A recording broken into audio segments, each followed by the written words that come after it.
നമസ്കാരം, പുതിയൊരു വീഡിയോയിലേക്ക് എല്ലാവർക്കും സ്വാഗതം. ഞാൻ സിൻസി ന്യൂസിലൻഡിൽ നിന്നാണ് സംസാരിക്കുന്നത്. ന്യൂസിലൻഡിലെ നഴ്സിംഗ് രജിസ്ട്രേഷന് വേണ്ടി ശ്രമിച്ചുകൊണ്ടിരിക്കുന്നവർക്കൊക്കെ അറിയാം, ഇനി ന്യൂസിലൻഡിലെ രജിസ്ട്രേഷന് വേണ്ടി നിങ്ങളൊരു തിയറട്ടിക്കൽ എക്സാമിനേഷൻ പാസ്സാവണം. അത് പിയേഴ്സൺ വ്യൂ വഴിയാണ് തിയറട്ടിക്കൽ എക്സാമിനേഷൻ പാസ്സാവേണ്ടത്. തിയറട്ടിക്കൽ എക്സാമിനേഷന് വരുന്ന ക്വസ്റ്റ്യൻസ് എന്ന് പറഞ്ഞെങ്കിൽ നേഴ്സിംഗ് നോളജ് ബേസ് ചെയ്തുള്ളതും അതുപോലെ തന്നെ ട്രാക്ക് കാൽക്കുലേഷനുമാണ് ഈ തിയറട്ടിക്കൽ എക്സാമിനേഷൻ എന്ന് പറയുന്നത്. അതൊരു കമ്പ്യൂട്ടറൈസ്ഡ് ക്വസ്റ്റ്യൻ ആയിരിക്കും. നിങ്ങൾ പിയേഴ്സൺ വ്യൂ സെൻറ്റർ വഴിയാണ് ഈ ടെസ്റ്റ് എടുക്കേണ്ടതും അത് പാസ്സാവേണ്ടതും അത് എഴുതേണ്ടതും പാസ്സാവേണ്ടതും. അപ്പോൾ അതിനേക്ക് വേണ്ടി നിങ്ങൾ നേഴ്സിംഗ് നോളജ്, അതായത് നിങ്ങൾ നേഴ്സിംഗ് പഠിച്ച സമയത്ത്, പ്രത്യേകിച്ച് ഇവിടുത്തെ ഈ ക്വസ്റ്റ്യൻസ് എന്ന് പറഞ്ഞെങ്കിൽ ഇവിടുത്തെ നേഴ്സിംഗ് സ്റ്റേറ്റ് എക്സാമിനേഷൻ, അതായത് 3rd ഇയറിൽ കഴിയുമ്പോൾ നിങ്ങൾ ഇവിടുത്തെ ഗ്രാജുവേറ്റ് നഴ്സസ് എഴുതുന്ന എക്സാം ഉണ്ടല്ലോ, സ്റ്റേറ്റ് എക്സാമിനേഷൻ എഴുതുന്ന ഇയർ 3rd ഇയർ കഴിയുമ്പോൾ സ്റ്റേറ്റ് എക്സാം എഴുതുന്ന ആ സ്റ്റേറ്റ് എക്സാമിന് വരുന്ന ക്വസ്റ്റ്യൻസിൻ്റെ ഒരു കുറച്ച് കാര്യങ്ങളൊക്കെ ആയിരിക്കും അതുപോലെയുള്ള ക്വസ്റ്റ്യൻസ് ആയിരിക്കും വരുന്നതെന്നാണ് നമുക്ക് അറിയാൻ സാധിക്കും. അപ്പോൾ അതിലേക്കുള്ള ഒരു 10 ക്വസ്റ്റ്യൻസ് നിങ്ങളുമായി ഷെയർ ചെയ്യാമെന്ന് ഓർത്തു. അപ്പോൾ നിങ്ങളിത് പ്രത്യേകിച്ച് ശ്രദ്ധിച്ച് കേൾക്കുക, അതിൽ മനസ്സിലാക്കിയെടുക്കുക. ഇത് റെസ്പിറേറ്ററി സിസ്റ്റത്തിനെ ബേസ് ചെയ്തിട്ടുള്ള 10 ക്വസ്റ്റ്യൻസ് ആണ് നിങ്ങളുമായി ഷെയർ ചെയ്യുന്നത്. അതുപോലെ ഞാൻ എല്ലാ ദിവസവും, അത് പറ്റുന്ന ദിവസങ്ങളിലൊക്കെ ഞാൻ ഒരു 10-15 ക്വസ്റ്റ്യൻസ് വെച്ച് നിങ്ങളുമായി ഷെയർ ചെയ്യാം. അപ്പോൾ നിങ്ങൾക്ക് ഇത് കേട്ട് നിങ്ങൾക്ക് മനസ്സിലാക്കുക. ഇതുപോലെയുള്ള ക്വസ്റ്റ്യൻസ് ആയിരിക്കും നിങ്ങൾക്ക് പരീക്ഷയ്ക്ക് വരുന്നത്. അപ്പോൾ നിങ്ങൾ ഇത് ശ്രദ്ധിച്ച് കേൾക്കുക. ഇതെല്ലാം മൾട്ടിപ്പിൾ ചോയ്സ് ക്വസ്റ്റ്യൻസ് ആണ് കേട്ടോ. ഇത് റെസ്പിറേറ്ററി സിസ്റ്റത്തിനെ സംബന്ധിച്ചുള്ള ക്വസ്റ്റ്യൻസ് ആണ്. അപ്പം question number 1. Asthma is A condition causing wheezing. It is characterized by A. Destruction of the alveolar walls, B. Secretion of the mucus and low-grade fever, C. Muscle spasm and mucosal edema, D. Quantities of infected sputum. അപ്പോൾ answer എന്ന് പറഞ്ഞെങ്കിൽ muscle spasm and mucosal oedema.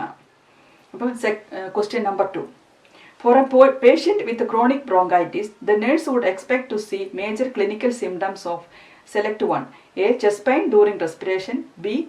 Dyspnea and a productive cough, C. Fever, chills and diaphoresis, D. Pulmonary embolism. Answer is dyspnea and a productive cough. Question number 3. The tissue change most characteristic of emphysema is A. Obstruction of the airways by inflammatory debris, B. Constriction of the capillaries by fibrous tissue, C. Loss of cilia from the respiratory passage, D. Over distension of rupture of the alveoli. Answer is over distension and rupture of the alveoli. Question number 4. Which of the following commonly predispose to emphysematous changes? A. Chemical and mechanical irritation of the respiratory epithelium, B. Sudden increase in intrapulmonary pressure, C. Chronic obstruction of the airway by bronchial spasm, D. Repeated exposure to cold and damp. The answer is chemical and mechanical irritation of the respiratory epithelium. Pneumothorax is A. Distension of the alveoli, B. Air in the pleural space, C. Fluid in the pleural space, D. Air in the subcutaneous tissue. The answer is air in the pleural space. The meaning of the term hypoxia is an excess of carbon dioxide, B. Reduced blood cells, C. Reduced oxygen in the tissues, D. Reduced oxygen in the blood. The answer is reduced oxygen in the tissue. Number 7. Bronchoscopy is performed for all of the following except A. Perform a tissue biopsy, B. View disease processes, C. Introduce radioisotope for scanning, D. Remove a foreign body. The answer is introduce radioisotope for scanning.